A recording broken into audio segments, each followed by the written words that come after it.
The Cannon-Bard theory of emotion, also known as the Thalamic theory of emotion, is one of 3 theories of emotion you should know for the MCAT.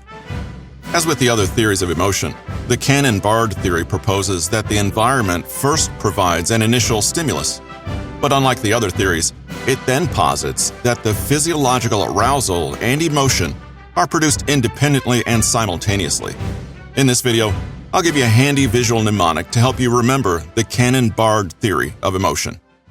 It's Independence Day, and to celebrate, the city is firing cannons by the river. Are you telling me that you don't fire cannons during Independence Day? Well, I guess these guys are just very patriotic. Because cannon is also the first word of the Cannon-Bard theory, these cannons will serve as our anchor to help you remember the name Cannon-Bard. Get it? Cannons for Cannon-Bard? Did I really have to explain that? The Cannon-Bard theory was the brainchild of 2 physiologists, Walter Cannon and Philip Bard.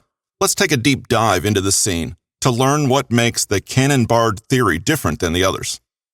Next, check out the 2 guys shooting off the cannons. Check out the face on the first guy on the left.